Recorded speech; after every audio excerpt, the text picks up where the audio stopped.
Voy a compartir pantalla. ¿Me escuchan? Buenos días. Sí, Sí, doctor. doctor, buenos Claro. días. Buenos días con todos. Bienvenidos. Continuamos con este desarrollo diplomado. Veo que hay algunos participantes que los conozco en el desarrollo de las clases académicas y veo muchos participantes, de los cuales pues es nuestra primera interactuación.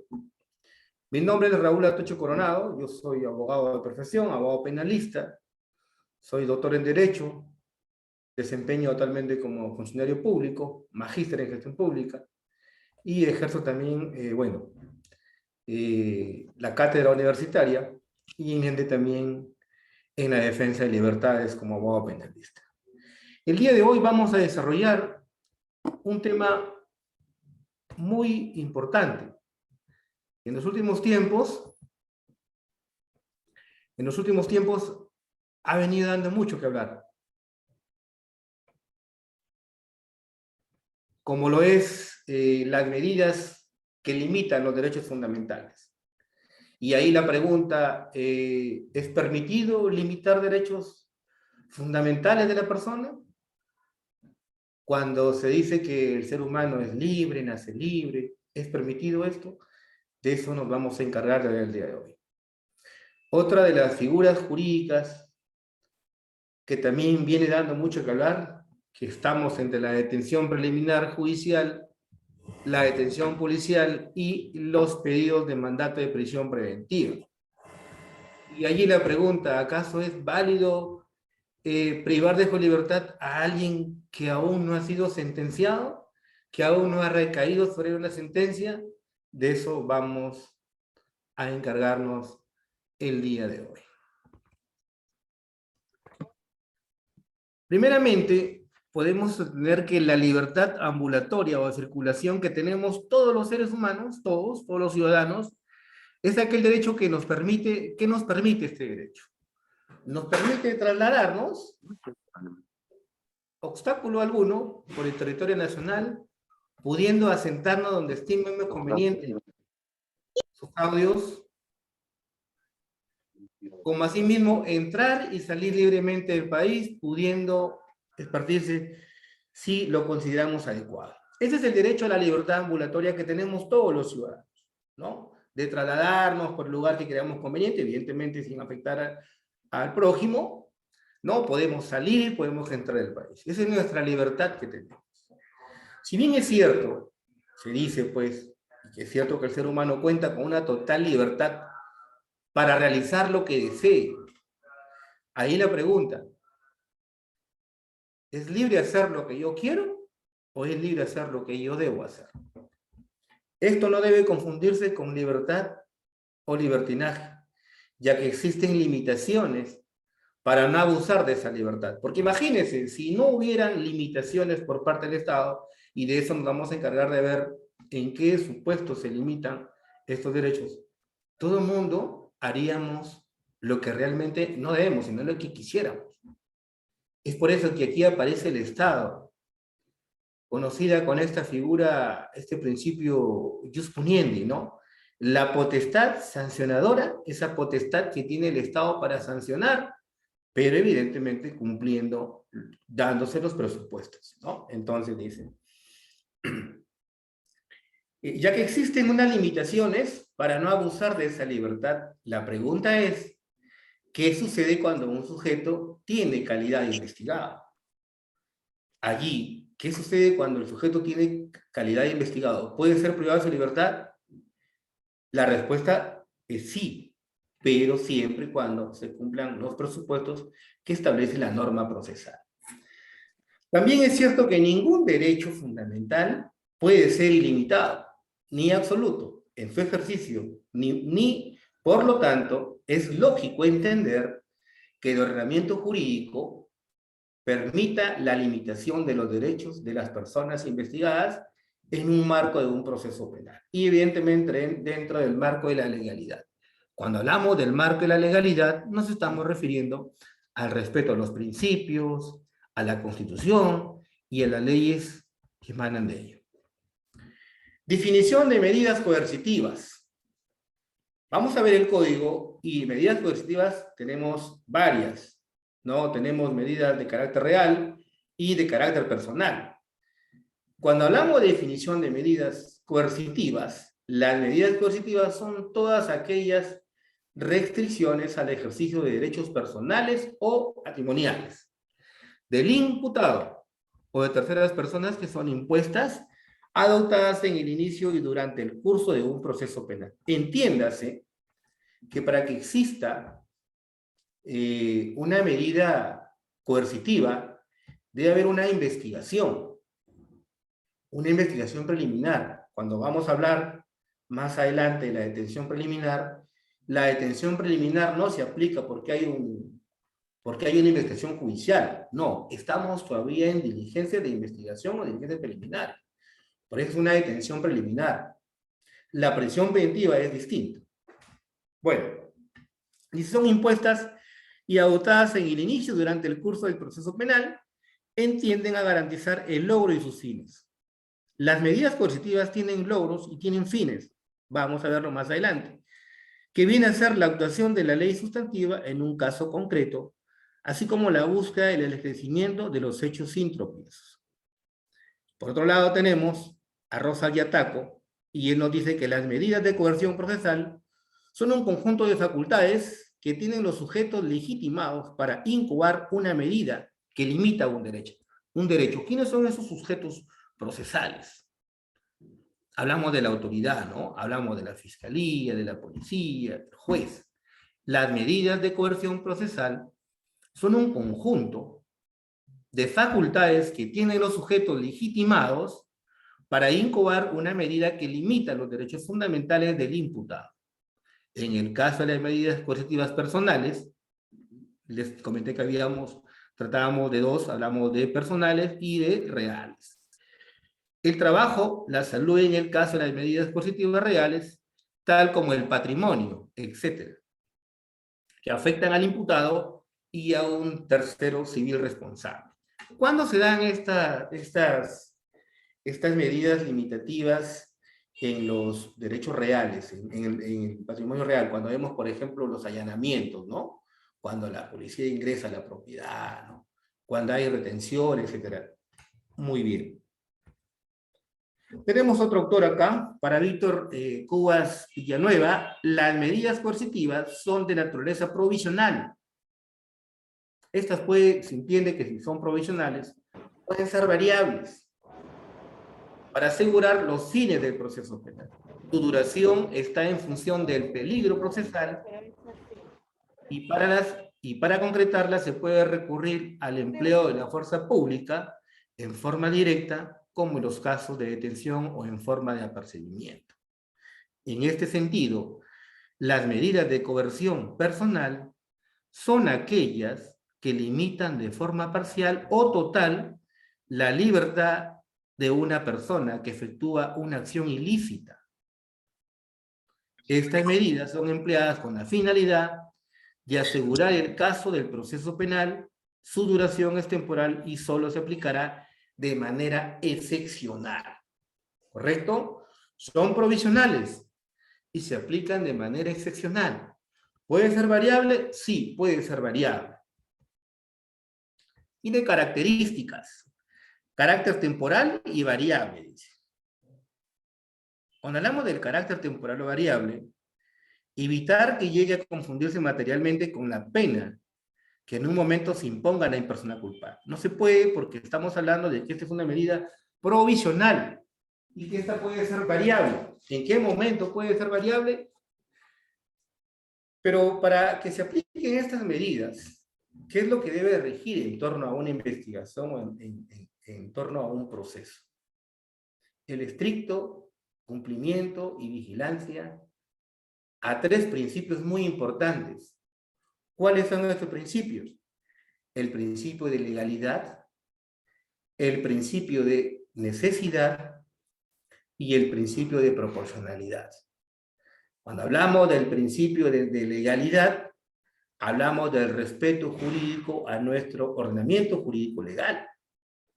No transgredir la norma, debido proceso, respetar las garantías, el derecho a defensa, la presunción de inocencia, etc. Principio de legalidad.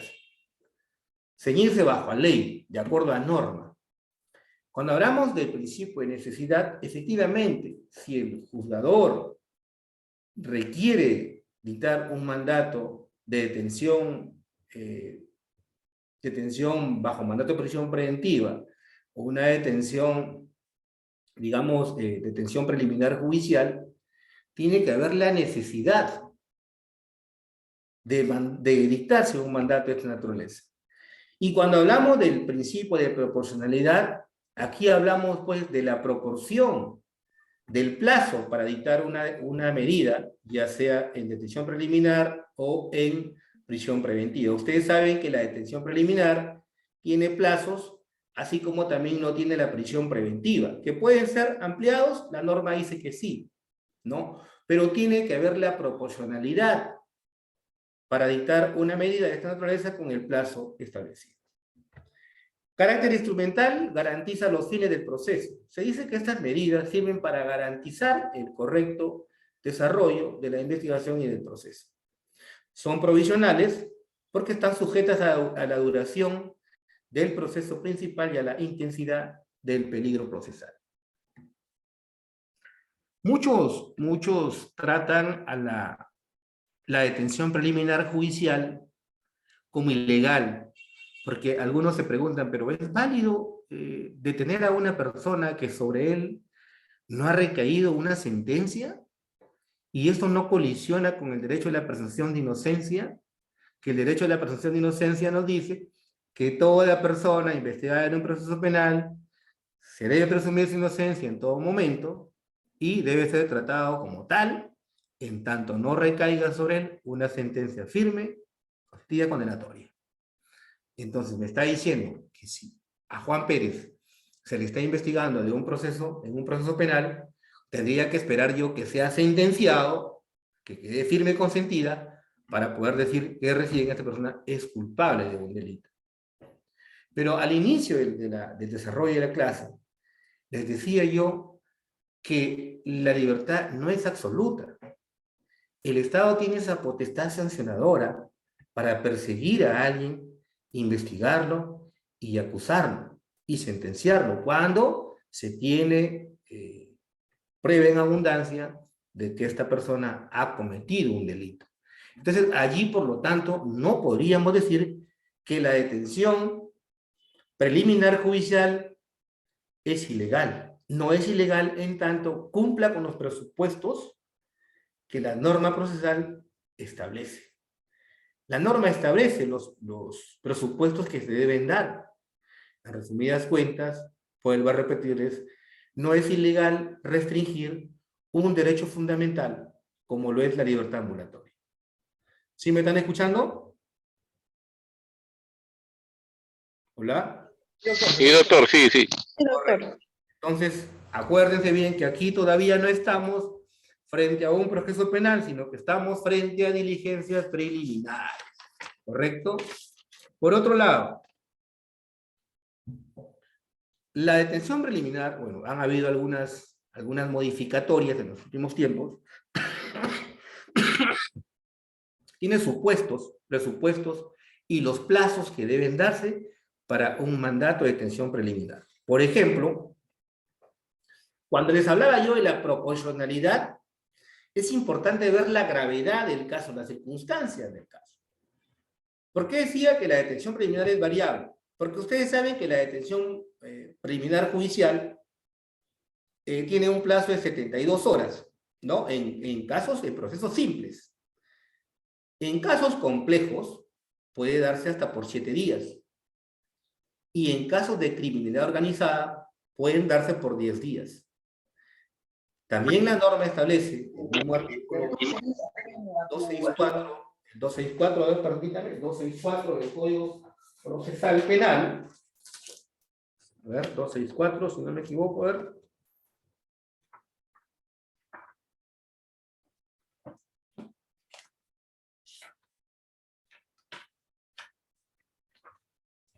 Sí, el artículo 264 del Código Penal, del Código Procesal Penal, nos habla del plazo de la detención. Y en el último apartado, nos dice pues, en el inciso 4, la detención policial o la detención preliminar puede durar hasta un plazo no mayor de 15 días. ¿En qué casos? ¿En qué casos 15 días? Por ejemplo, tráfico ilícito de droga, la investigación puede, la detención preliminar judicial demora 15 días. En caso de terrorismo, me parece que también espionaje. Entonces, la proporcionalidad tiene que ver justamente con esto. Si yo tengo a una persona que es detenida, a una sola persona que es detenida, voy a necesitar 7, 10 días para tenerlo detenido cuando es una sola persona. Por eso es que la norma hace ahí este apartado y dice que, de acuerdo a la proporcionalidad, el plazo es de 72 horas, en procesos simples. 7 días en casos complejos. Imaginemos, ustedes habrán escuchado el caso Richard Swing, que posteriormente su resolución fue revocada. Bajo un mandato de detención preliminar, él y otros investigados fueron detenidos por 7 días y fueron detenidos y retenidos en la prefectura de Lima. Entonces, por ejemplo, aquí, y este caso, por cierto, no es que solamente se dictó la detención de 7 días, sino que a la vez, por la pluralidad de agentes, me parece que eran 4 o 5, se declaró el caso complejo. Y por la complejidad del caso, se dieron 7 días. A eso nos referimos con la proporcionalidad. O sea, la proporción para dictar un mandato de detención tiene que justificarse, ¿no? Por eso la norma ya se ha establecido cuándo son casos simples, cuándo son casos complejos y cuándo son los casos en crimen organizado. Pero hablar de detención preliminar con la prisión preventiva, que vamos a llegar a más a profundidad, lo último, no es lo mismo, porque en la detención preliminar, en el pedido de prisión preventiva, sucede que este pedido de prisión preventiva es requerido por el fiscal. El fiscal requiere un pedido de mandato de prisión preventiva. ¿Lo requiere quién? Al juez de garantías, al juez de la investigación preparatoria. Mediante su escrito de requerimiento de mandato de prisión preventiva, el fiscal anexa todos sus elementos de convicción, su teoría del caso, el juez recibe este requerimiento, el juez analiza, el juez valora y el juez cita a las partes a una audiencia. Y en esta audiencia, el juez de garantías, resuelve si es fundado o infundado el requerimiento de prisión preventiva. En tanto que en la detención preliminar judicial esto no existe así. ¿Por qué? Porque aquí no hay una audiencia. Aquí no hay audiencia. Es distinto. Aquí lo que sucede es que se le corre el traslado al fiscal, al juez, se le corre el traslado al juez, él recibe, analiza este pedido, analiza si el investigado, es decir, a ver, hay una investigación de por medio, la policía y la fiscalía, ya. El fiscal corre el traslado al juez y el juez aquí no cita audiencia.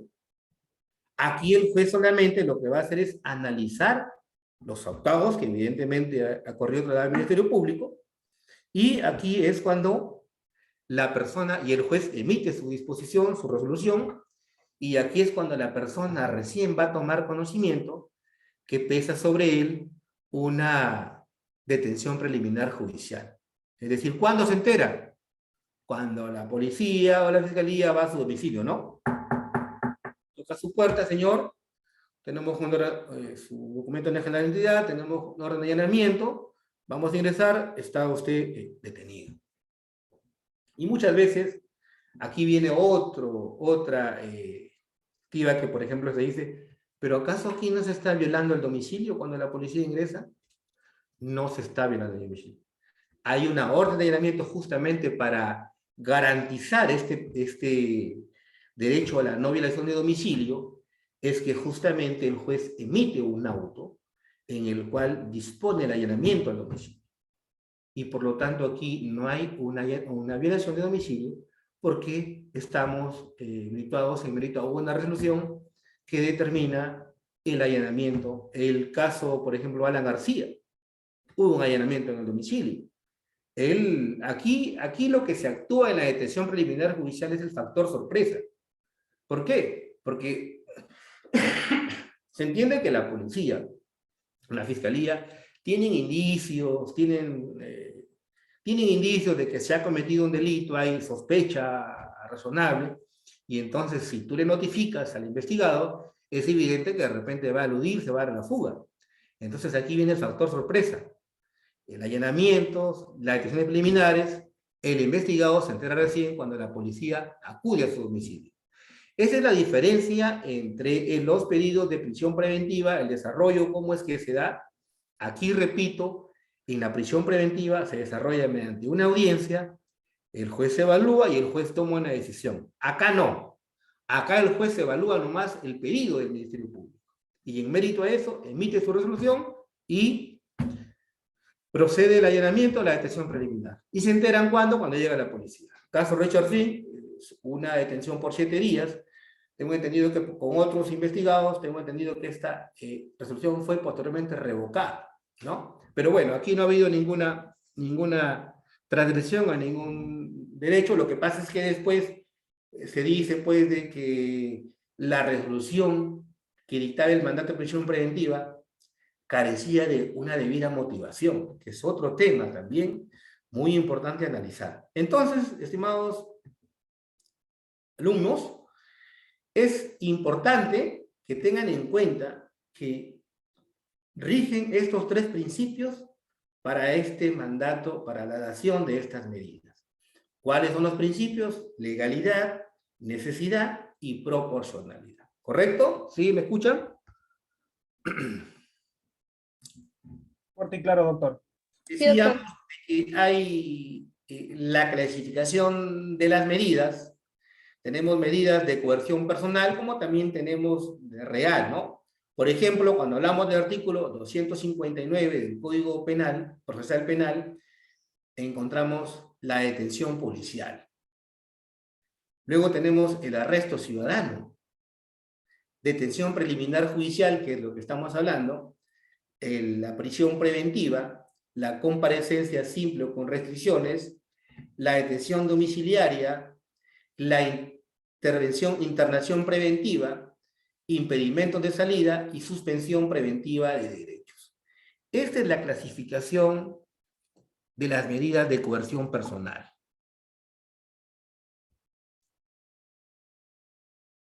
¿Y qué significan estas? ¿Cuáles son? Las que imponen limitaciones del derecho a la libertad personal. Medidas cautelares. A ver, decíamos aquí que las medidas de coerción personal son aquellas que van a limitar los derechos a la libertad personal. Solamente a la libertad personal, en estos casos. Por ejemplo, la detención policial, el arresto ciudadano. Miren, les comento un caso. Yo soy funcionario público. Habíamos tomado conocimiento de que algunos trabajadores estaban cometiendo actos de corrupción. Entonces, tomé conocimiento, entré en contacto con el Ministerio Público, le pusimos al tanto, mire, doctor, ha pasado esto, el agraviado está con el dinero y va a entregar el dinero a estas personas. Muy bien.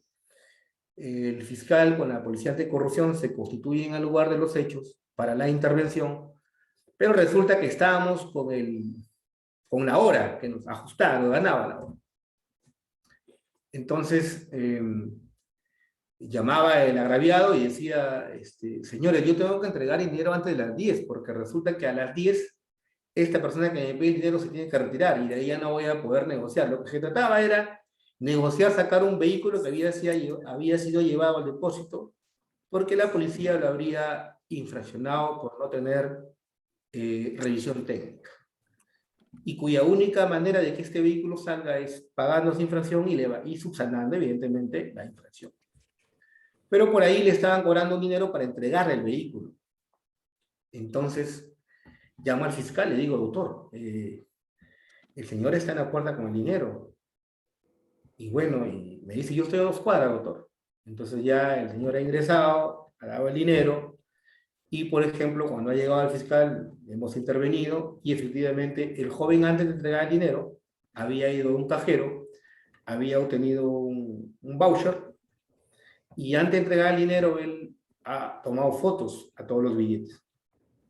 Entonces entramos al local, el trabajador reconoce y dice, sí, sí, evidentemente yo he pedido por error, acá está el dinero. Se constató, por ejemplo, los códigos de los billetes y justamente coincidían. El chico, el agraviado, estaba acreditando que minutos antes había sacado un dinero de un cajero. Entonces, en ese momento, estas 2 personas, porque eran 2, quedaron detenidos en ese momento. ¿No? Quedaron detenidos. Pero había una figura ahí que el doctor me decía, doctor, en tanto yo no llegue a las 10, en todo caso podrían entrar ustedes y dar el dinero, que el señor entregue el dinero y ustedes constaten el hecho y lo haríamos pasar como un arresto ciudadano. Pero el tema está que cuando el fiscal llegase, encontrase el dinero en poder del imputado, del investigado, para justamente constatar. Pero bueno, esa figura pudo haberse dado, pero no se dio porque el fiscal llegó y fue justamente el fiscal, una policía, quienes corroboraron que el señor había recibido el dinero y más aún él aceptó la comisión del delito. Tengo entendido que se ha acogido a una terminación anticipada y ya están pues en el penal, ¿no? Ahora, para definir bien lo que es el arresto ciudadano, y no confundirlo con la detención policial, se entiende que en los casos previstos en el artículo anterior, en la detención policial, toda persona podrá proceder al arresto en estado de flagrancia delictiva. En este caso debe entregar inmediatamente al arrestado con las cosas que constituyen el cuerpo del delito a la policía más cercana. Se entiende que por entrega inmediata el tiempo que demora dirigirse a la dependencia policial. ¿Qué significa esto? Estamos caminando por la vía pública y usted en este momento ve que un sujeto arrebata a una señora mayor de edad, le arrebata su cartera. Y en ese momento usted lo interviene al sujeto, usted es un ciudadano común y corriente, lo interviene con el apoyo incluso de la agraviada y usted lo pone a disposición de la comisaría. Dice la norma dentro del plazo razonable.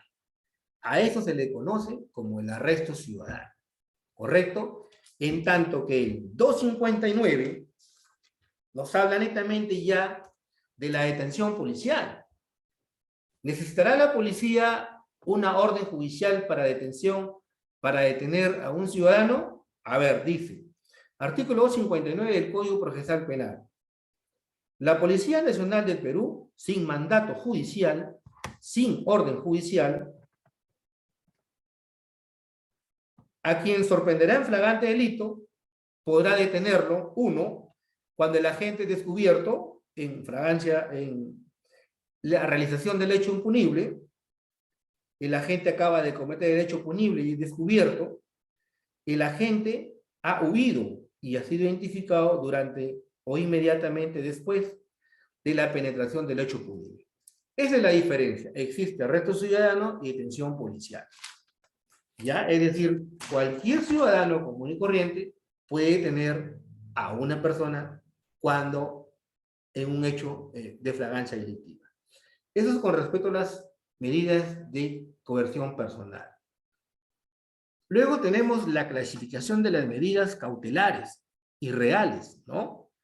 Son las que se imponen limitaciones a la libre administración o disposición de los bienes del imputado, a lo que el imputado tiene en su poder.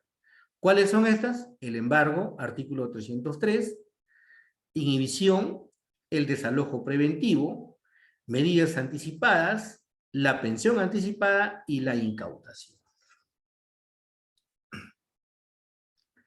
Requisitos de las medidas. El fumus bonis iuris, conocido en juicio de probabilidad respecto de la responsabilidad del sujeto al que le pretende aplicar la medida sobre una responsabilidad o hecho. Significa el peligro, la demora, es considerada la justificación última de la imposición a la medida coercitiva.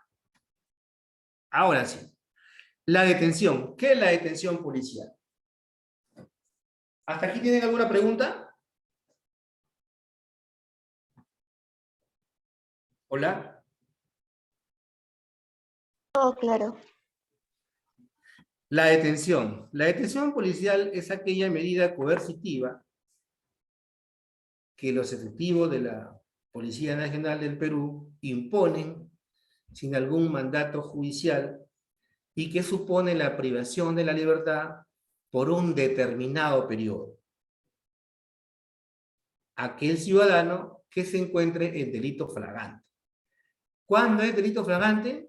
En palabras antijurídicas, cuando el investigado ha sido descubierto con las manos en la masa. Justo ha llegado a la policía, pasaba en el patrullero y el imputado estaba subiendo la llanta del vehículo que había sacado para, ¿no? En ese momento, delito flagrante, por ejemplo. Pero tenemos también la cuasi flagrancia, que ya se les voy a hablar. Se manifiesta en los siguientes casos. Cuando el agente es descubierto en la realización del hecho punible, las manos en la masa, como le conocemos.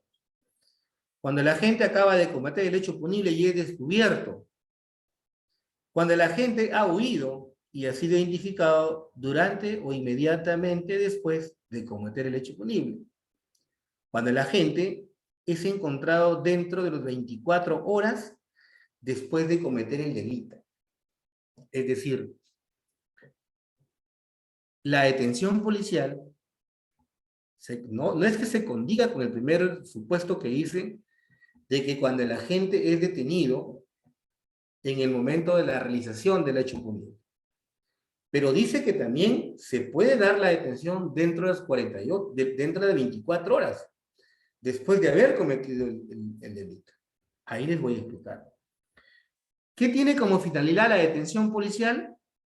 Tiene como finalidad impedir que la persona cometa o siga cometiendo un acto ilegal, permitir la investigación en relación a un acto delictivo sobre el cual se haya sorprendido en flagrancia y llevar a una persona ante la autoridad competente para que éste desarrolle el proceso judicial de la investigación. ¿Quién ordena la detención preliminar? Es el juez. Como les decía anteriormente, el juez de garantías, el juez de investigación preparatoria. ¿Quién ordena la detención preliminar? Es el juez de la investigación preparatoria. A solicitud o a requerimiento del fiscal sin trámite alguno, y teniendo a la vista las actuaciones remitidas, por aquel dictará mandato de detención preliminar. Aquí nos está diciendo, como el ejemplo que les ponía con la prisión preventiva y la detención preliminar, esto no hace más que reforzar lo que yo les estaba diciendo, de que justamente en estos casos de detención preliminar, el fiscal solamente comunica al juez. Le comunica del hecho y el juez, en mérito a ello, emite una resolución y se da la detención preliminar. Aquí todavía no hay interacción entre investigados y juez de garantías. Aquí todavía no la hay. Solamente se da de esta forma. En la prisión preventiva, como les dije, sí. Sin trámite alguno y teniendo a la vista actuaciones remitidas por aquel.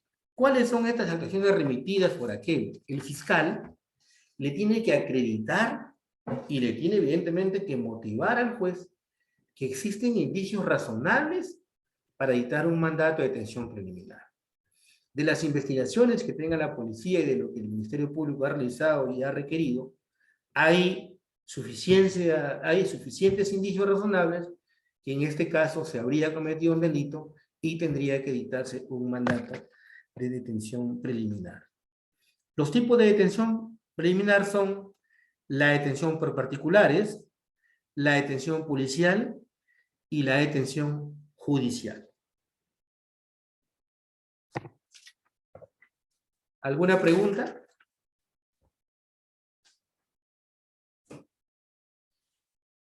El 9 de mayo del año 2017 hubieron varias modificatorias. Ustedes saben que la detención policial anteriormente tenía una duración de 24 horas.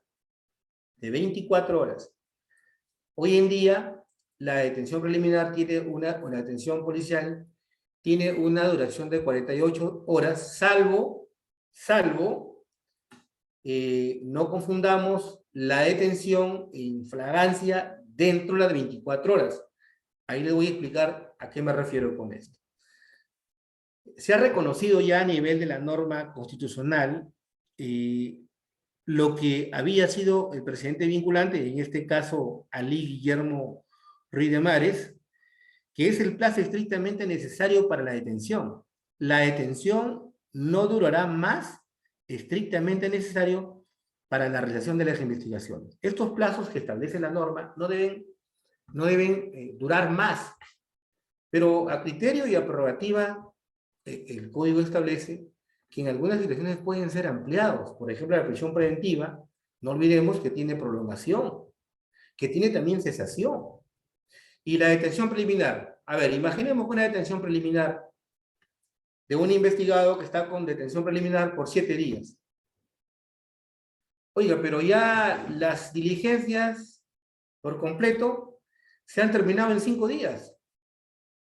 En 5 días ya hemos culminado todos los actos de investigación. ¿Es justificable que la persona siga detenido 7 días cuando ya terminé con todas las diligencias? Se entiende que el plazo del plazo razonable es justamente para que la autoridad lleve a cabo actos de investigación. Entonces, en ese plazo de 7 días. Pero si se entiende que lo ha culminado en 5 días, pues se puede variar. Se ha incorporado a los delitos cometidos por organizaciones criminales dentro del plazo máximo de 15 días una duración de detención. Aquí tenemos un pequeño cuadro con ejemplos. Por ejemplo, para los plazos para la detención en casos de flagrancia, 24 horas fragancia presunta. Ejemplo, miren, para la detención en caso de flagrancia. En el ejemplo que les ponía, ¿no? Usted está caminando por la vía pública, está caminando y de pronto se encuentra con su familiar. Y su familiar le dice, mira, ¿sabes qué? El vecino, que es un amigo, un joven que anda en malos pasos, el bandido ha entrado a la casa y ha roto la puerta y se ha llevado la computadora. Y el sobrino empieza a buscarlo, pues. ¿Y a qué hora ha sucedido el hecho? 8 de la mañana, dice. 8 de la mañana del día lunes. En los casos de flagrancia, la flagrancia presunta, para detener a una persona, se puede dar dentro de las 24 horas. Es decir, si el sujeto que sacó la computadora, eso fue el día lunes a las 8 de la mañana, yo tengo hasta el martes 8 de la mañana para poder detenerlo, pero ojo, ahí establece requisitos. Por ejemplo, que este haya sido plenamente reconocido por el agraviado. Que de repente exista algún medio electrónico que permita su identificación. De repente una cámara de videovigilancia. De repente un testigo también. Estos 3 requisitos son fundamentales para la detención en cuasi flagrancia dentro de las 24 horas. ¿Correcto? Luego tenemos el artículo 205 del Código Procesal Penal, que nos habla también de la detención policial bajo la figura conocida como el control de identidad. Y hemos visto muchas veces videos que circulan en las redes sociales de ciudadanos que a veces son un poco intolerantes con la autoridad policial. Porque la autoridad policial, lo que sale, cuando salen los efectivos policiales a la vía pública, a patrullar, ellos salen a prevenir la comisión de delitos. Entonces, de repente, han tomado conocimiento que se ha cometido un delito, que hay una persona que se ha dado a la fuga, que tiene ciertas características, y la policía justo está en la vía pública y pasó: joven, señor, buenos días, soy el ejecutivo policial, tal, permítame su DNI que lo voy a identificar. ¿Pero por qué le voy a dar DNI? Dice el ciudadano. ¿Pero por qué le voy a dar DNI? ¿Acaso cometió algún delito? De verdad, esa es una mala práctica, ¿verdad? No hay ningún problema. El efectivo policial está cumpliendo un trabajo. Evidentemente, lo que está haciendo es prevención de delito. ¿Y cómo saber si de repente el efectivo policial, al identificar a una persona, al identificarlo con el control de identidad, nos damos cuenta que es una persona que está requisitoriado, que es un criminal, que es un violador, que ha estado pedido por la justicia? Pero a veces hay una mala práctica. El ciudadano no tolera muchas veces la intervención policial. No, ¿por qué me pide DNI? Que yo no he cometido nada, que acaso tengo el rostro de delincuente, que acaso hay una orden judicial. En estos casos, hablando de detención policial en caso de fragancia, en control de identidad, no se requiere un mandato judicial. ¿Correcto? Siempre y cuando, evidentemente, no perdamos de lado, siempre y cuando se cumplan estos requisitos y estos presupuestos que establece la norma.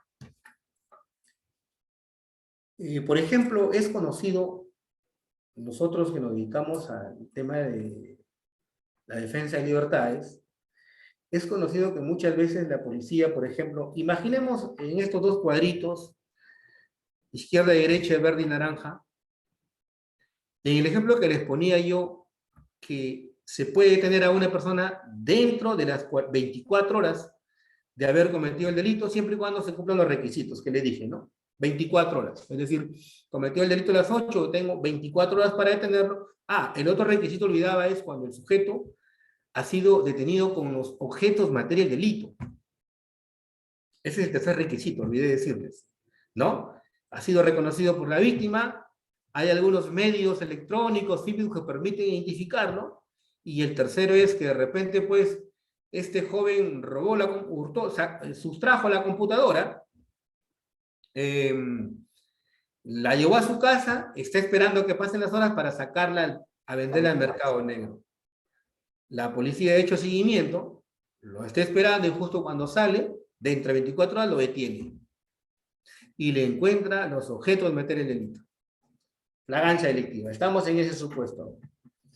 Pero imaginemos que de repente va una ciudadana a la comisaría y le dice: señor policía, mire, ¿sabe qué? Yo he sido víctima de violación por el sujeto conocido como el Siete Machos. El Siete Machos es un tipo conocido. La policía lo conoce. Entonces, como este es un sujeto, al margen de la ley, es probable que no vaya a andar con su documento nacional de identidad. Que ese es un caso típico que les estoy contando que se da. En la práctica se da. Yo he tenido casos así de esta naturaleza.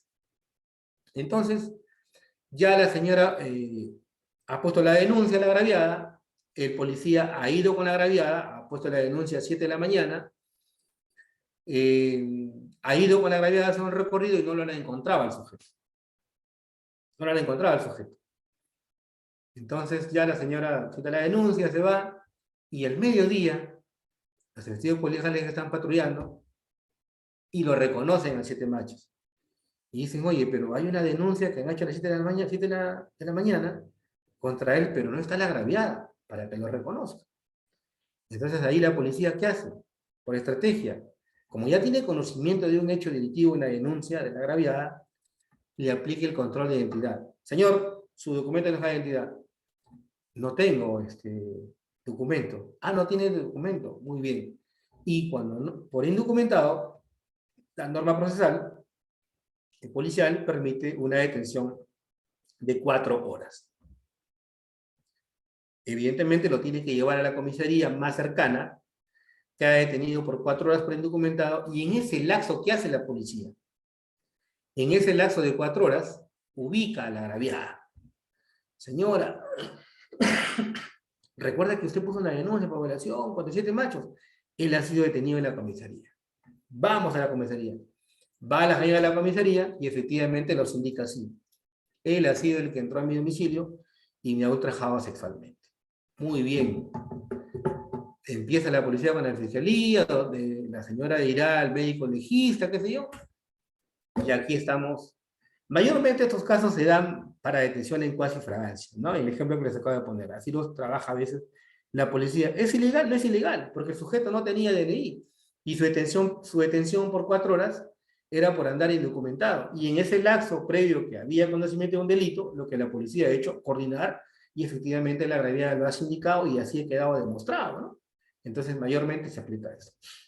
En resumidas cuentas, la detención es una medida de carácter cautelar personal que supone la privación de la libertad ambulatoria por un determinado periodo. Esto es, una retención física legalmente que permita y se aplique a todos los ciudadanos siempre que la razón de un encierro sea que una acción haya violentado alguna de las bases de la armonía social y evidentemente el marco de la legalidad.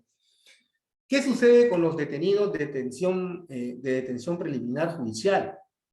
¿Cuál es el trato, el trámite que se les va a dar? ¿A dónde los vamos a llevar? ¿A un penal o a la prefectura? Caso Richard Finn y compañía fueron detenidos y fueron internados en la prefectura. Ahí han estado retenidos en la prefectura. Acuérdense que al penal, a un centro penitenciario, solamente ingresan 2 tipos de personas vinculadas a hechos delictivos. Aquellos que han sido sentenciados, ha recaído una sentencia sobre ellos, firme condenatoria, y aquellos que sufren un mandato de carcelería por prisión preventiva. Solamente en estas 2 modalidades ingresan al penal. No puede ingresar una persona por detención preliminar judicial sin mandato de prisión preventiva. Solo en estas 2 modalidades pueden ingresar a un centro penitenciario. ¿Sí? ¿Correcto? ¿Me están escuchando?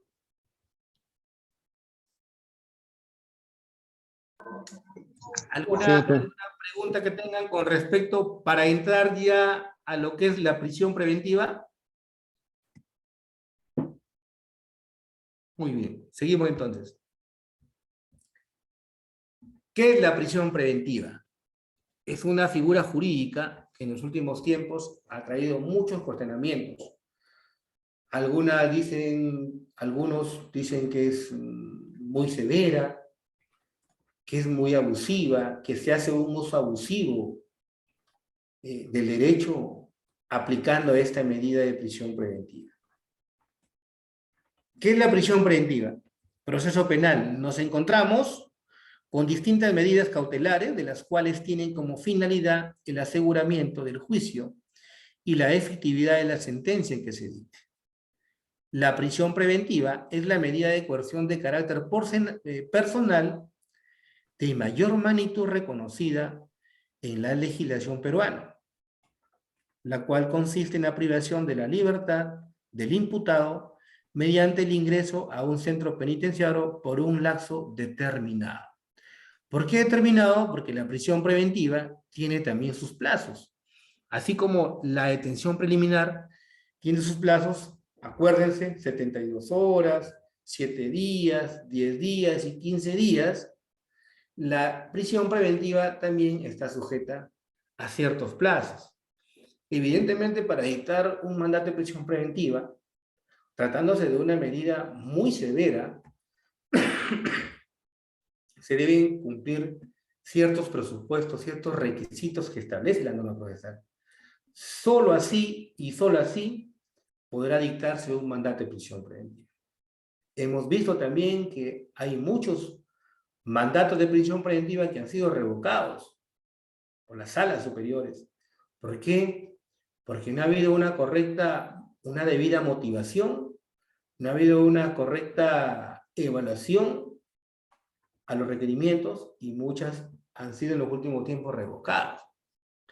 La prisión preventiva es la medida de coerción de carácter personal de mayor magnitud, muy dura, muy severa y la más gravosa a la vez, reconocida por la legislación peruana, la cual consiste en la privación de la libertad del imputado mediante el ingreso a un centro penitenciario por un lapso determinado, de modo de asegurar su presencia en el proceso y así evitar este evada a la justicia. La prisión preventiva está regulada en nuestro Código Procesal Penal, artículo 268. Se dice que la prisión preventiva es de carácter excepcional, es decir, la regla general nos debe hacer entender que el investigado debe afrontar el proceso en libertad. Esa es la regla general, que afronte el proceso en libertad. Y la prisión preventiva, acudir a ella de manera excepcional. No siempre, no de manera excepcional, pero parece que esta figura ha dado un vuelco distinto. Y, por ejemplo, se dice que hoy en día la prisión preventiva ya no se aplica de manera excepcional, sino se aplica como regla general.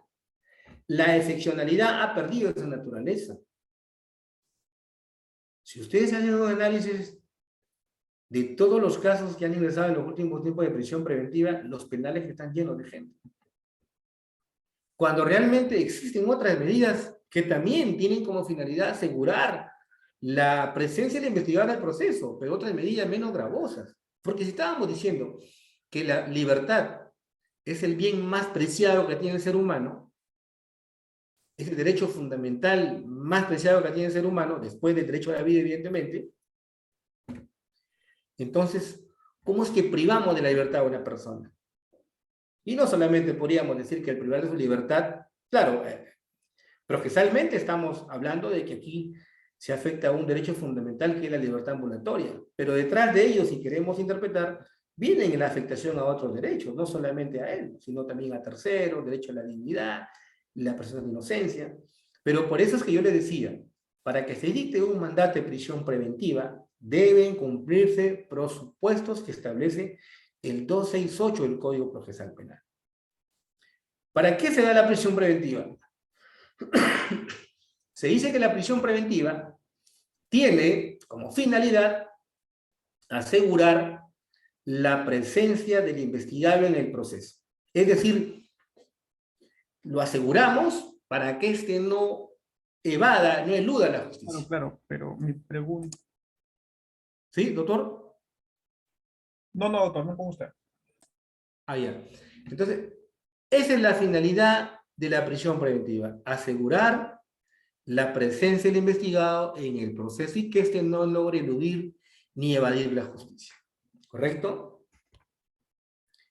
La prisión preventiva es una medida de coerción, como ya le dije, esto con el objetivo de asegurar su presencia en el proceso y evitar que obstaculice en el mismo. ¿Cuáles son los fines? Asegurar la presencia del imputado durante el proceso penal, garantizar la investigación de los hechos atribuidos al imputado, garantizar la futura ejecución de la pena. Es decir, aquí yo tengo una postura contraria a esto, ¿no? Porque no es cierto que solamente la prisión preventiva esté como figura jurídica para asegurar la presencia del investigado en un proceso. Porque también hay medidas menos gravosas. Está el arresto domiciliario, está el uso de grilletes y que el Estado debe velar por esto, para que se apliquen este tipo de medidas. Está el arresto domiciliario también, por ejemplo. Pero hoy en día, la gran mayoría de casos se da bajo el mandato de prisión preventiva. Está también la caución económica que sirve para asegurar la presencia del investigador en el proceso. O sea, no es cierto que solamente la prisión preventiva sirva para asegurar la presencia del investigador en el proceso. Hay también otras medidas cautelares menos gravosas. Como ya lo dije, la prisión preventiva es la medida más severa y más gravosa que recae sobre el ser humano. la privación de la libertad, sin que exista una sentencia, ¿no?, condenatoria, pero bueno, ahí tenemos la excepcionalidad de que decíamos de que la potestad sancionadora que tiene el Estado disponiente permite perseguir y sancionar razonablemente a aquellas personas que cometen delitos. Evidentemente cuando se cumplen los presupuestos establecidos por la ley. ¿Correcto? Finalidad, asegurar su presencia en el proceso y así evitar que éste obstaculice. Cuando hablamos de obstaculizar, ¿no?, de repente que vaya a interferir con los testigos, que desaparezca pruebas, que vada a la justicia, que no se presente, que se dé la fuga. Es una medida coercitiva de carácter personal, provisional y excepcional, dice, mire, excepcional, que dicte el juez de investigación preparatoria, conocido como juez de garantías, en contra del imputado. El juez tiene una serie de medidas alternativas. Miren lo que dice. El sistema procesal dice, el juez tiene una serie de medidas alternativas. Tiene la detención domiciliaria. No olviden que en el caso de Pedro Pablo Kuczynski, PPK, se dio, por ejemplo, un arresto domiciliario. El impedimento de salida, para que el investigado no salga, ¿no?, del país, y probablemente la sospecha de que ya no vaya a regresar a afrontar la investigación, ¿no? Tiene también la comparecencia simple con restricciones, ¿no?, en el cual muchas veces el imputado se somete a reglas de conducta, a firmar cada 30 días, a pagar una caución, a no cometer delitos de otra naturaleza, a colaborar con la justicia, a presentarse cada vez que sea citado, etc. Estas son las otras alternativas que trae nuestro sistema procesal. Por lo tanto, como les decía, no es cierto que solamente la prisión preventiva sirva para asegurar la presencia del investigado en el proceso, sino que también hay otras, menos gravosas, menos severas, como la prisión preventiva, que es la más severa que recae sobre la persona. Excepcional, provisional y variable. ¿Por qué es excepcional? Detención de un imputado procesado con una medida menos gravosa. Aquí, por ejemplo, se puede dictar comparecencia con restricciones. Si estamos frente a un sujeto que ha cometido un delito, que en realidad, bueno, estamos a una investigación y que creemos que no estamos del todo convencidos de que, bueno, este delito vaya a sobrepasar una pena mayor a 4 años, de que ha cumplido con algunos requisitos, ¿no? Entonces, en estos casos se pueden dar otras medidas menos gravosas, como son la comparecencia con restricciones. Provisional. ¿Por qué la prisión preventiva es provisional? Porque la prisión preventiva provisional tiene plazos y esta puede ser variable. Vencido el plazo, sin sentencia de primera instancia, y no se haya pedido la prolongación y o ampliación de la prisión preventiva, el juez de oficio decretará la inmediata libertad del imputado. He tenido casos en el cual, por ejemplo, ha sido un solo investigado y el fiscal ha requerido al juez de investigación preparatoria un mandato de prisión preventiva por 9 meses. Y a criterio del juez, el juez le ha dicho, bueno, pero 9 meses, doctora, ¿qué diligencias ha realizado? ¿Qué diligencias faltan? Me parece que 9 meses es mucho. Vamos, 6, 7 meses. Se ha dado. Porque el requerimiento de prisión preventiva tiene que ser debidamente motivado y sustentado. Es decir, cuando hablamos de la debida motivación, hablamos también de la razonabilidad, de que el fiscal le tiene que explicar al juez de garantías por qué es que llega a esta conclusión de que pide 9 meses o 18 meses de detención de prisión preventiva, porque tiene que explicarnos qué diligencias va a actuar en este plazo, la proporcionalidad, qué diligencias va a actuar en este caso que le va a tomar probablemente este tiempo. Puede ser variable, sí, porque les dije, variable en una doble opción. De repente el fiscal termina la investigación antes del plazo que él había solicitado, que son 9 o 18 meses. ya culminó con todo y puede pedir la variación del plazo. Igual, la parte agraviada, el imputado, puede pedir también su ampliación. Puede pedir que esta varíe. Es variable. ¿Cuándo es variable? Cuando surgen nuevos elementos de convicción que efectivamente vamos a poder acreditar que de repente el delito no se ha cometido, ¿no? Que el hecho, materia de imputación al investigado, no se habría cometido por esto. Hay nuevos elementos de convicción. De repente hay un testigo que ha dicho otra cosa, que en su momento declaró por coacción, qué sé yo, hay un testigo. De repente hay un video, una nueva prueba, un nuevo elemento de convicción. Y por esta puede ser variable. ¿Ya? Dice, cesa si nuevos elementos de convicción demuestran que no concurren los motivos que determinaron su imposición. Aquí puede darle la variabilidad. Doctor, buenos días, ¿me escucha? Hola, estimados alumnos, ¿me escuchan? Sí, se escucha, doctor. Ya, doctor, ¿me escucha, doctor? Doctor, dígame. ¿Podemos hacer un break de 5 minutos para tomar una pastilla? Claro 5 que sí, minutos. doctor, no se preocupe. 5 minutos. Estábamos en las... ¿Sí? Sí, doctor, adelante. Ya, les decíamos, estábamos viendo respecto a las características de la prisión preventiva, ¿no? Las características que es excepcional, que es provisional, y que esta es también variable, ¿no? Luego hablábamos de estos principios, también lo mismo que la detención preliminar, la razonabilidad, la proporcionalidad y la necesidad. Cuando hablamos del principio de proporcionalidad, de razonabilidad, perdón, requiere la existencia de fundados y graves elementos de convicción. Allí nos vamos al Código Procesal Penal, el artículo 268 de este cuerpo normativo, establece que deben cumplir ciertos requisitos para un mandato de prisión preventiva. ¿Cuáles son estos requisitos? En principio, que la pena a imponer por el delito supere los 4 años. Que la pena a imponer supere los 4 años. ¿Correcto? 268 del Código Procesal Penal. Presupuestos materiales para un mandato de prisión preventiva. El juez, a solicitud del Ministerio Público, podrá dictar mandato de prisión preventiva si, atendiendo los primeros recaudos, sea posible determinar la concurrencia de los siguientes presupuestos: A, B y C.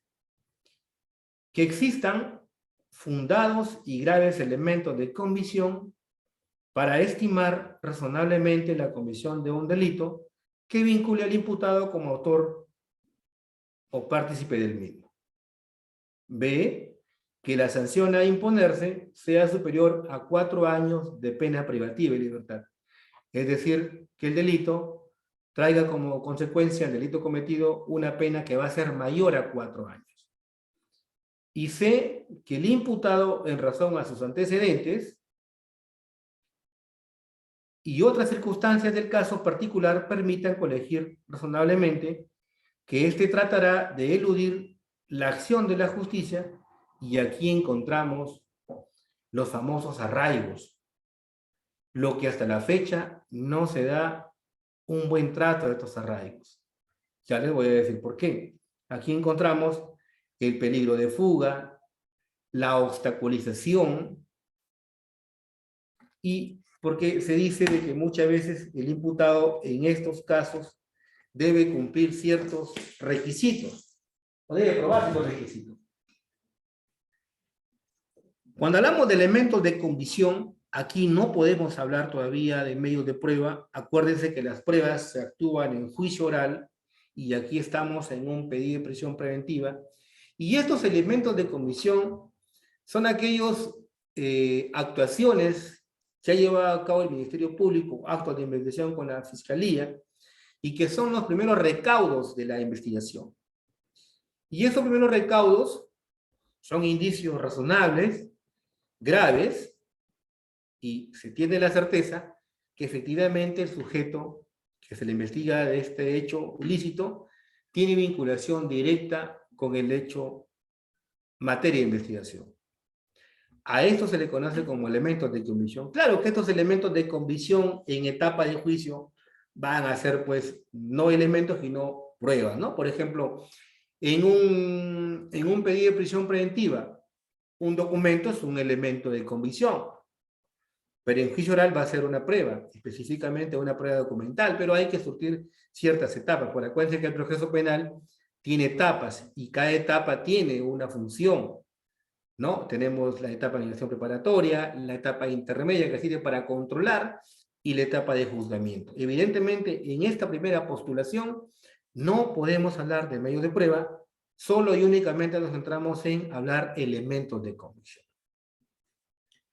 La proporcionalidad de la medida es muy importante también, porque se dice de que la prisión preventiva, y lógico sería pensar que un sujeto que ha cometido un delito de repente de hurto simple, vaya a pedir un pedido de prisión preventiva, porque dice, el segundo requisito, que la sanción a imponerse por el delito que se está investigando contra este investigado sea superior a 4 años. Cuando hablamos de la proporcionalidad, sanción a imponerse en caso de ser responsable de la comisión del delito. La necesidad, el imputado en razón a sus antecedentes y otras circunstancias permite colegir razonablemente. De repente estamos frente a un sujeto que ya ha tenido otros procesos penales distintos. ¿Y su comportamiento procesal cómo ha sido aquí? Ha eludido la justicia, se ha dado a la fuga, nunca prestó declaración, pese a que fue debidamente notificado. Es importante el comportamiento procesal del investigado para también tomar decisiones en otro caso parecido. A estos fundados graves elementos de comisión, señores, estimados alumnos, quienes defendemos libertades, nos encontramos muchas veces con un problema que yo sí discrepo rotundamente, porque, por ejemplo, ya el doctor César San Martín Castro nos ha referido de que la propiedad, el trabajo en nuestro país son informales. Y cuando hablamos de los famosos arraigos, del peligro de obstaculización, muchas veces la piedra en el zapato es de que, por ejemplo, caso tráfico ilícito de drogas, año 2017 en Lima. Mi patrocinada,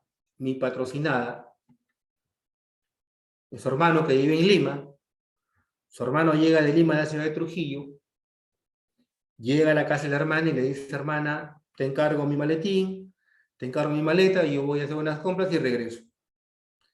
Y la hermana, es su hermano, evidentemente, es su sangre, le dice, hermano, deja tus cosas aquí, deja su maleta, y él se va a hacer compras. Resulta que al día siguiente, él llama por teléfono y dice, hermana, estoy en Lima, mándame la maleta que he dejado en tu casa, mándamela por la agencia. Bueno, la hermana, desconociendo el contenido de la maleta, se va a una agencia formal, donde hay cámaras. En ese entonces todavía se podía ver en las agencias de viaje efectivos policiales que brindaban servicios particulares. ¿Por qué menciono esto? Porque eso nos podría hacer razonar o pensar de que alguien que está cometiendo un delito no va a buscar la formalidad o tanto formalismo, valga la redundancia, porque lo hubiese hecho de otra forma. Entonces mi patrocinada, desconociendo lo que había en esta maleta, va a la agencia, una agencia conocida aquí en nuestra ciudad, hay cámaras, había policías, va con su DNI, se identifica y envía la maleta al hermano. Resulta que el hermano, al día siguiente, él recoge la maleta. Cuando ya recoge la maleta, sale de la agencia, le cae la fiscalía y la policía, y le encuentran dentro de la maleta casacas de cuero, carteras de cuero, y dentro de estas casacas y carteras se había acondicionado pequeñas bolsitas de droga, de PVC. Finalmente, el resultado son 3,8 kilos. Y entonces se instala la investigación contra su hermano de Lima, que estaba acompañado de una fémina, y al momento de la intervención se le incauta una boleta de envío que era la boleta que él recepcionaba ya y que aparecía como remitente mi patrocinada. Y la fiscalía la integra a ella en la investigación y la pone bajo el pseudo de abastecedora, dice. Que era mi patrocinada quien abastecía de droga al hermano para que éste pueda mandarla con fines al extranjero. Fíjense este caso, revestido de ilegalidad. La hermana, ¿qué culpa, qué participación tiene en este caso? Absolutamente nada. Ella sucumbió ante un favor al hermano. ¿Quién no ha sucumbido a un favor a un familiar? De tener una maleta. ¿Acaso ella conocía el contenido de lo que había en las casacas? No sabía. Fuimos a un pedido de prisión preventiva y declararon fundada la prisión preventiva. Evidentemente ella no se presentó. Se apeló la prisión preventiva y la sala confirmó la prisión preventiva. Entonces, aquí, por ejemplo, nosotros, ¿por qué hacía mención de esto yo? Porque en los arraigos no se valora muchas veces lo que presenta la defensa. Por ejemplo, dice que en estos casos lo que usted tiene que probar son tres cosas. Que su patrocinado cuente con arraigo familiar. Es decir, que tenga una familia dependiente de él. Que su privación de la libertad va a afectar a estas personas que son dependientes de él, por ejemplo, hijos que son alimentistas. ¿Correcto? Tiene arraigo familiar. En esa misma línea, que el investigado cuente con arraigo domiciliario. Es decir, que cuente con un domicilio donde la autoridad lo pueda ubicar ante cualquier diligencia. Arraigo domiciliario. Y por último, que tenga arraigo laboral. ¿Y por qué decía yo que el doctor César San Martín, ya en la casación, no recuerdo, él ha manifestado, de que la propiedad es informal en nuestro país, como lo es el trabajo? Porque, ¿qué dice el fiscal? Cuando nosotros presentamos un contrato de trabajo, que efectivamente mi patrocinada trabajaba en una panadería, el fiscal dice que no cumple con arraigo laboral porque trabaja en una panadería y que no esté en planilla y que no es un trabajo formal. Entonces, bajo esa lógica del fiscal, quiere decir que toda aquella persona que es investigado, para que pueda acreditar el arraigo laboral, sí o sí tiene que trabajar en una empresa privada o pública y que éste esté inmerso en planillas. Solamente así podrá acreditar el arraigo laboral. Esa es la lógica que yo determino del fiscal, porque manifestó que no cumplía con el arraigo laboral. ¿Acaso el arraigo laboral no lo puede acreditar la persona que vende en el mercado limones? Es su trabajo, él vive del día a día. La persona que tiene un puesto, que alquila un puesto, tiene un contrato de alquiler. No es su puesto, pero lo alquila. Es su puesto de trabajo. En aras de velar por la justicia y los principios constitucionales, ¿acaso no podría darle valor a, yo fiscal, señor policía, constituyes al mercado de la Ermelinda, el señor refiere que trabaje ahí, indague, levanta la declaración jurada y listo, arraigo domiciliario, lo cumple? Pero no, dice que no cumple porque no tiene arraigo laboral, porque no trabaja para una empresa formal y porque no está en planilla. El segundo problema, el arraigo domiciliario. Este es el más grave. Como dice el dicho, hasta un mendigo tiene arraigo. Hasta un mendigo tiene arraigo domiciliario.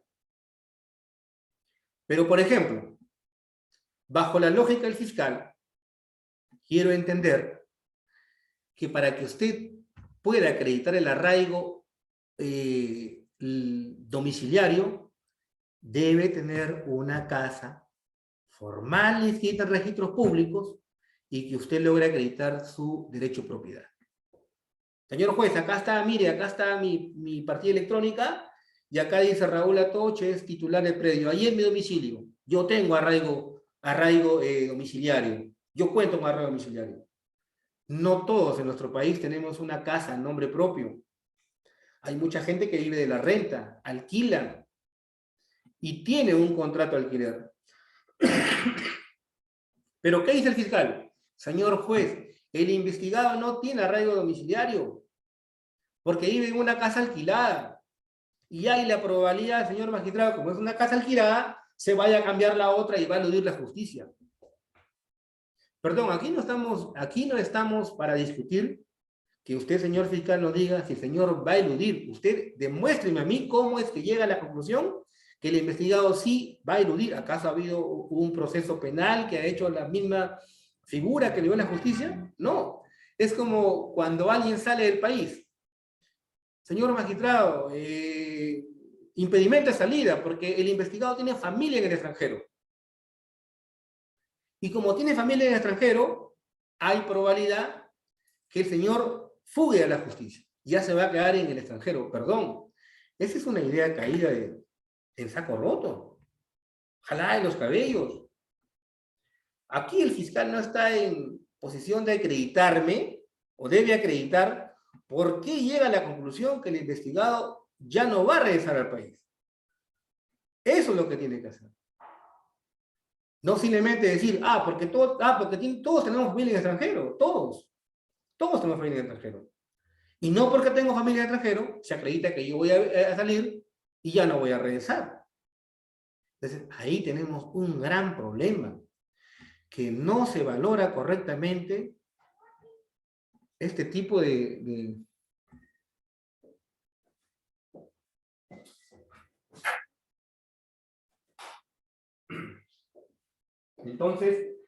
Entonces, como repito, hasta un mendigo tiene arraigo.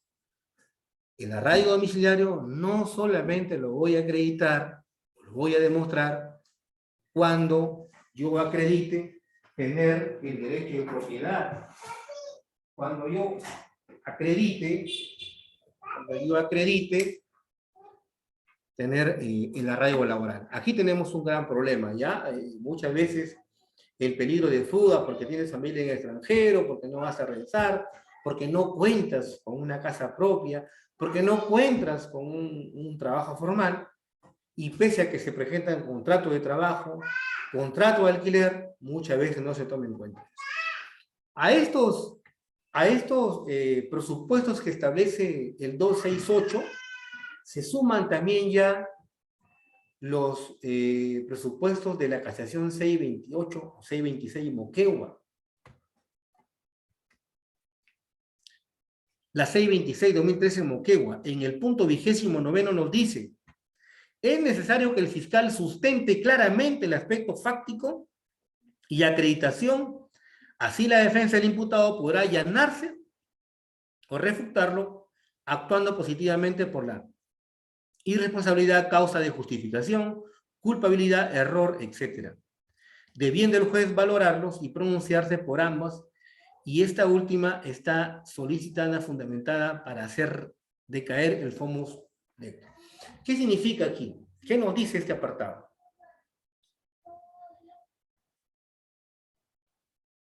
Es necesario que el fiscal sustente claramente el aspecto fáctico. Aquí podríamos hablar de la motivación, la debida motivación. La debida motivación de las resoluciones consiste, como lo dije en principio, que yo motive, especifique cuáles son las conclusiones o cuáles son los supuestos o aspectos que me lleven a mí a estar plenamente convencido que en este caso se debe dar un mandato de prisión preventiva. Hablando de la prisión preventiva, la debida motivación, que yo le acredite al juez razonablemente, que yo le acredite que aquí se ha cometido un delito y que justamente el investigado es responsable del hecho punible. La debida motivación, en eso consiste la debida motivación. La prognosis de la pena. Miren la necesidad, esta casación de Moquegua, a estos tres fundados elementos de comisión que establece el Código Procesal Penal, que son elementos de comisión, pena no superior a 4 años, y que el sujeto, en razón a los antecedentes, logrará eludir la justicia, y encontramos allí los arraigos, el peligro de fuga, arraigo que debe contar, es decir, para que no prospere un pedido de prisión preventiva, ¿qué debe hacer el investigado? Debe contar con sus arraigos, ¿no? acreditar que él tiene arraigos, que él no va a eludir la justicia, que él tiene un arraigo domiciliario, que tiene un arraigo laboral, que tiene un arraigo familiar, que tiene familia que depende de él y que su privación va a afectar a ellos. Eso debe acreditar. Entonces, la necesidad es importante aquí, la sustentación fáctica en estos apartados también de la casación 626 se suman a esos ya mencionados por el Código Procesal Penal. Es decir, en resumidas cuentas, teníamos que evaluar 5 presupuestos para dictar un mandato de prisión preventiva. 5 presupuestos, los 3 ya del Código y los 2 estos que establece la casación 626-2013 en Moquegua. La prognosis de la pena es el otro. En nuestro Código Procesal Penal, el artículo 206.8, inciso B, nos menciona que para existir una prisión preventiva, la sanción a imponerse no debe ser superior a 4 años de pena privativa de libertad. En caso contrario, el juez, cuando esté evaluando la pena y no encuentra factible que supere dicha cuantía, en consecuencia no puede dictar un mandato de prisión preventiva. Es decir, en el ejemplo que les ponía de un hurto simple, por ejemplo, que existen circunstancias de que es imposible que se llegue a dictar un mandato de prisión preventiva de 4 años. En estos casos, la pena, según este requisito, se aplica para aquellos casos superiores a los 4 años de pena privativa de libertad. El peligro procesal lo encontramos regulado en el artículo 269 del mismo cuerpo normativo, y en el Código Penal, en el artículo 268, inciso C, en la cual nos habla sobre el peligro de fuga y el peligro de obstaculización. Pero ¿qué se entiende por cada uno de ellos? ¿Qué se entiende por peligro de fuga y qué se entiende por peligro de obstaculización?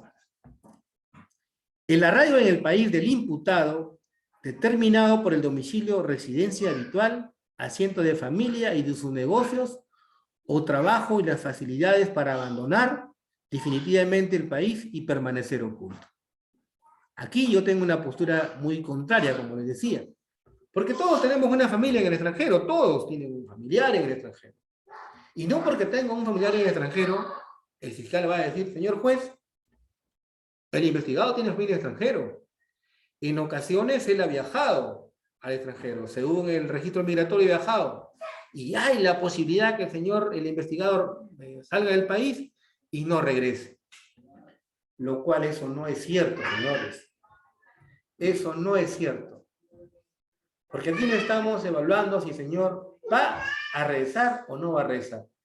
Aquí tiene usted que acreditarme por qué es que usted llega a la conclusión de que el señor no va a afrontar la investigación y por qué no va a regresar. No estamos acá para suponer. El proceso penal no se compone en simples dichos de suposiciones, sino en carga probatoria. Y si bien no estamos en esa etapa, hablando de elementos de convicción, usted tiene que acreditarme por qué llega a la conclusión de que no va a regresar a afrontar la investigación. La gravedad de la pena que no supere como resultado del procedimiento. La magnitud del daño causado y la ausencia de una actitud voluntaria del imputado para repararlo. El comportamiento, cuando hablamos aquí del daño causado, vemos de repente la negativa del investigado que no tiene la intención de reparar el daño, someterse a la justicia. El comportamiento del imputado durante el procedimiento o en otro procedimiento anterior, en la medida que indique su voluntad de someterse a la persecución penal. Miren, esto es importante. Yo siempre tomo en cuenta esto, porque ustedes saben que el Código Penal toma en cuenta la reincidencia en los antecedentes del investigado. Es por eso que ustedes cuando revisan una carpeta fiscal, lo primero que van a encontrar es que el fiscal ya ha levantado los antecedentes del investigado. Y esto es importante, ¿por qué? Porque eso nos permite ver frente a quién estamos, frente a qué tipo de investigado estamos.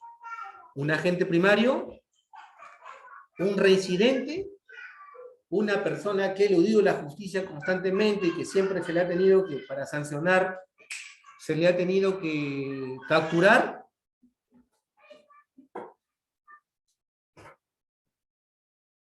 Entonces, los antecedentes nos permiten eso. Ver cuál ha sido el comportamiento procesal, la conducta que ha tenido el investigado en otro proceso penal. Y el Código Penal toma en cuenta eso, porque incluso en aras de sentenciar al investigado, se toma en cuenta los antecedentes. Un agente primario que nunca ha tenido procesos, y eso podría tener como consecuencia una atenuación o una reducción de pena. Ya la pertenencia del imputado en una organización criminal o su reintegración a las mismas, ¿no? O sea, ver aquí, como le decía, si esta persona es reincidente, si ha cometido otro delito, si pertenece a una banda, etc. Cuando hablamos de obstaculización, nos vamos al artículo 270 del Código Procesal Penal. ¿Cuándo se habla de obstaculización? Cuando el sujeto agente vaya a interferir en la investigación. De repente va a interferir con los testigos, los va a amenazar, mira, no declares, lo que sucede a veces, ¿no? Mira, no declares que te puede pasar esto, o mira, ¿sabes qué? Acá hay un dinero, mira, acá hay un dinero, ya tú no te presentes, no declares, o si quieres declara, pero di otra cosa. Aquí hay una obstaculización en la investigación. Cuando el sujeto agente destruye, modifica o oculta, suprime, falsifica elementos de prueba, ¿no? Entonces, aquí hablamos de obstaculización. Influirá para que los coimputados testigos o peritos informen falsamente y se comporten de manera desleal o reticente. Inducirá a otros a realizar tales comportamientos. A esto le conocemos como obstaculización en el proceso penal. Duración de la prisión preventiva. Para los procesos comunes, la prisión preventiva no durará más de 9 meses. Más de 9 meses en procesos comunes. Para los complejos, no más de 18 meses. Y para los procesos de crimen organizado, no duran más de 36 meses, pero ojo, estos plazos pueden ser ampliados a requerimiento del fiscal y a evaluación del juzgado de investigación preparatoria. Por ejemplo, la prisión preventiva puede durar hasta 18 meses, ¿no? Y en casos complejos se puede también ampliar. La prolongación de la prisión preventiva, el fiscal, ¿cómo se da la prolongación de la prisión preventiva? El fiscal solicita al juez de su vencimiento. Señor juez, está próximo a vencer la prisión preventiva y no he cumplido a cabalidad con las otras de investigación. Ahí tiene que el fiscal sustentarle al juez porque es que requiere una prolongación de plazo. Hay diligencias de suma importancia que se requieren realizar, que no pueden ser dejadas de lado y sí o sí, como no ha podido realizarlas, porque hemos estado en pandemia, porque las diligencias no son llevadas en la ciudad, son en otro departamento, hay que viajar, hay que ver peritos, qué sé yo, no hemos podido realizarlas. Por lo tanto, señor juez, estas diligencias que son de suma importancia, una prolongación. Dice, prolongación de la prisión preventiva, el fiscal solicita al juez antes de su vencimiento. Antes de vencimiento tiene que comunicar la prolongación. Puede solicitar 9 meses adicionales en procesos comunes, por eso que decía, en el primer apartado dice que en los procesos comunes 9 meses, pero puede ampliarla hasta 18 meses. El juez evalúa, pero 18 meses son mucho. Yo creo que te faltan 3, 4 diligencias y lo puedes terminar en 3, 4 meses. Vamos a darle 12 meses nada más. 3 meses más. La ampliación en los delitos comunes, que son 18 meses, pueden también darse 18 meses adicionales en casos complejos. Y en crimen organizado, 12 meses adicionales para complejos esos comunes también. ¿Correcto? Siempre y cuando esta prolongación esté, vuelvo a repetir, debidamente motivada y sustentada. Usted, señor fiscal, le tiene que explicar al juez por qué es que usted requiere una prolongación de prisión preventiva. qué diligencias urgentes, inaplazables son las que faltan realizar y que no ha podido por X motivo. Hay que sustentarlo y motivarlo. Presupuestos materiales, hablamos de proporcionalidad de la medida. Tiene que ser idónea, tiene que haber una necesidad y tiene que haber proporcionalidad en un sentido estricto. El plazo de la proporcionalidad de la medida, la prisión preventiva, no durará más de 9 meses, salvo, como ya leímos anteriormente, sí puede haberse una ampliación, ¿no? Tratándose de procesos complejos, el plazo límite de la prisión preventiva no durará más de 18 meses. El código dice otra cosa. El fiscal, la prerrogativa del fiscal puede solicitar una ampliación.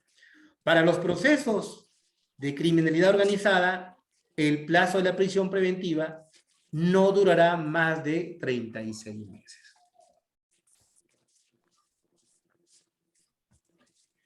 El cese de la prisión preventiva es una institución vinculada directamente con las características de la variabilidad. Como le decía, la prisión preventiva es excepcional y es variable. No puede durar siempre los 9 o 18 meses. Es variable también. Hay un audio cuando ven sus audios.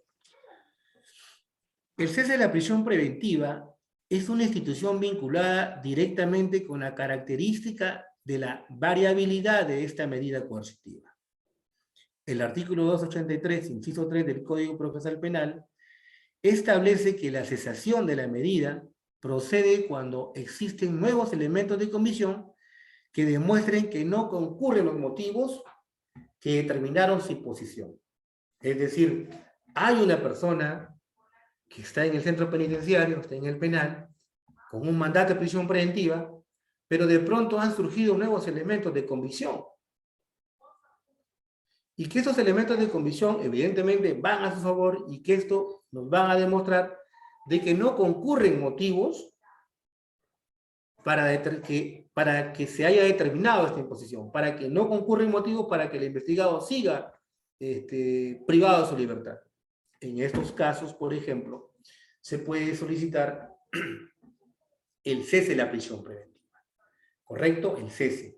Cuando existan nuevos elementos de comisión que evidentemente van a favorecer al investigado. Para una medida sustitutiva, el juez considera las características personales del imputado, el tiempo transcurrido de la prisión de la libertad y el estado de la causa. Es importante, hay una mala práctica, ya vamos a terminar, una mala práctica, que cuando ustedes ejerzan el derecho a la defensa, apartándonos un poquito de la prisión preventiva, hay una mala práctica en la investigación policial. El Código Procesal Penal en el artículo 84 nos establece los derechos del investigado, del imputado. Y por ejemplo, el investigado tiene derecho a contar con la defensa, con la asistencia de un abogado desde el primer momento de su detención. Pero a veces sucede que aquí tenemos un problema. Uno va a la comisaría, hay una persona que ha sido detenida 10 de la mañana, a usted mientras le avisan llega a la comisaría a las 11 de la mañana, es decir, el investigado ya tiene una hora detenido. Llega usted a la comisaría y le dice, señor policía, soy el abogado defensor tal, vengo a asumir la defensa del investigado tal. ¿Y sabe qué dice la policía? Sí, doctor, pero ahorita no puede conversar porque estamos sin investigación. ¿Perdón? Estamos sin investigación. Y ahí viene la discusión. A veces, a mí me ha pasado. A ver, señor policía, el código me faculta a mí a poder conversar con el investigado en cualquier circunstancia de la investigación. Es mentira que yo no pueda hablar con el investigador en este momento. Y en pelea y pelea me han dejado pasar. Pero hay colegas que a veces, bueno, no toman en cuenta esto y yo he llegado a la comisaría y ¿qué haces acá? Le digo, no, que estoy esperando para conversar con mi cliente, pero dice que está en investigación. Que ni siquiera vas a esperar. No, tú tienes que entrar, haz de respetar lo del código. Pero hay una mala práctica. No es cierto eso. El abogado defensor puede conversar en cualquier circunstancia de la investigación con su investigado. Basta que haya sido detenido por la policía para que usted asuma la defensa y la policía muestre todas las garantías para que usted converse con su patrocinado y le asista.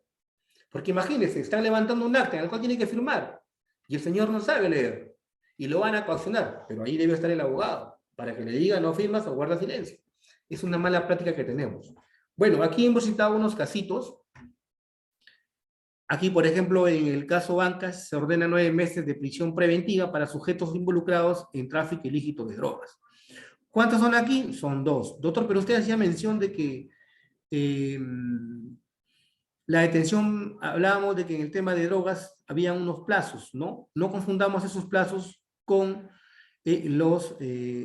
los plazos que ordenan la prisión preventiva, ¿no? Aquí, por ejemplo, vemos 2 sujetos. ¿Qué hubiera pasado si serían, por ejemplo, unos 15 investigados? ¿Ustedes creen que si hubiera dado aquí un mandato de detención preventiva por 9 meses, aquí estaríamos frente a un caso complejo? Y el plazo de la prisión preventiva aquí podría ampliarse como establece el Código. Ordenan impedimento de salida de Perú para directivos de refinería Rexol. Un juez peruano ordenó este viernes 18 meses de impedimento de salida del Perú para 4 directivos de la refinería de Pampilla. Entre ellos el director ejecutivo de Rexol en el país, Jaime Fernández, cuenta como parte de la investigación que sí se sigue con su presunta responsabilidad en el delito de contaminación al medio ambiente. Aquí tenemos 2 medidas restrictivas, limitativas de derechos. Tenemos por un lado una muy gravosa, muy severa, que es la prisión preventiva contra 2 sujetos por el delito de tráfico ilícito de drogas, y por otro lado tenemos una menos gravosa, que es el impedimento de salida. Es decir, ellos van a afrontar el proceso en libertad, pero sujetos a cierta regla de conductas no podrán abandonar el país. ¿Ya? Esas son las medidas menos gravosas que establece el Código. Por acá tenemos también al expresidente peruano, Kuczynski. Será procesado en libertad tras 36 meses de prisión domiciliaria. 36 meses de detención preliminar. Caso arbitraje. Ordenan comparecencia restringida para Horacio Canepa y otros. El Poder Judicial ordenó la comparecencia con restricciones para 4 abogados implicados en el caso de los arbitrajes a favor de la empresa Odebrecht y determinó también el impedimento de salida del país para 3 de ellos. Aquí, en este caso que estamos viendo de arbitraje, aquí se dieron 2 medidas. Por un lado hay comparecencia con restricciones y por otro lado a 3 de ellos se les da impedimento de salir del país. Es decir, que no pueden salir del país. Estas son las medidas coercitivas de las que yo hablaba menos gravosas. Fíjense, a ver. Le damos prisión preventiva de 9 meses a un sujeto que ha robado un teléfono celular. 9 meses al penal de prisión preventiva. Y al expresidente peruano Pedro Pablo Kuczynski, que está investigado por actos de corrupción, le damos de 36 meses de prisión preventiva. Perdón, de detención domiciliaria. Estamos frente a 2 medidas, una gravosa y la otra menos severa. Estas son las alternativas que nos da el Código y que el juez puede echar mano de ellas, porque repito, les dije de que la prisión preventiva se debe aplicar de manera excepcional. Es la excepción a la regla. Lo que pasa es que en nuestro país no viene sucediendo así. Aquí, ¿qué pasa? ¿Qué viene pasando? Aquí primero te meto preso, te privo de tu libertad, te meto al penal, luego te investigo, y ya en la investigación, si determinamos de que no eres responsable, pues sale del penal y te baja a tu casa, recuperas tu libertad. Eso opera. Primero te meto preso, luego te investigo y después decido tu condición, libre o sentencia. Eso pasa en nuestro país. Sí, considero de que se viene haciendo un uso abusivo de la prisión preventiva, por los ejemplos que les acabo de poner No solamente la prisión preventiva sirve para asegurar la presencia del investigado, sino que hay otras alternativas como las que estamos viendo en estos casos de connotación nacional, que estos casos no hacen más que afectar al Estado. Y en estos casos, por ejemplo, estamos hablando, por ejemplo, de una contaminación ambiental, ¿ah? Al medio ambiente. ¿Qué se ha dictado acá? Medidas con restricciones, impedimento de salida. En el caso de Pedro Pablo Kuczynski, estamos hablando de actos de corrupción. ¿Y qué se ha aplicado acá? Estamos aplicando acá impedimento de salida y arresto domiciliario. Es decir, él va a estar en su casa tranquilo y afronta la investigación. En el tercer caso hipotético que les ponía, teníamos a un sujeto que robó un teléfono celular y a él lo mandamos al penal y ahí lo investigamos. ¿Cuáles son los hechos de mayor connotación o de mayor afectación al ordenamiento jurídico? Entonces yo ahí tengo, en la prisión preventiva, yo sí tengo posturas muy, muy críticas, porque repito, no es cierto que la prisión preventiva sea la única medida limitativa de derechos para asegurar la presencia del investigado en el proceso. Hay otras. El Estado puede el jugador puede echar manos a otras. Pero, repito, no es así. Hoy en día, todo es prisión preventiva y prisión preventiva. Por ende, puedo concluir que sí hay un uso abusivo del pedido de la prisión preventiva. Estimados alumnos, ¿me escuchan? Sí, doctor, se Sí, escucha claro. doctor. Muy bien, ¿tienen alguna pregunta respecto al caso que hemos expuesto? ¿Qué les pareció? ¿Tienen alguna medida, alguna aportación?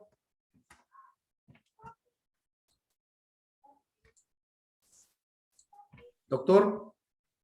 Todo claro, doctor. Listo, doctor. Siendo las 13 horas, creo que estamos culminando mi intervención por hoy, ¿correcto? Así es, doctor. Muchísimas gracias por su cátedra. Bastante claro. Estimados alumnos,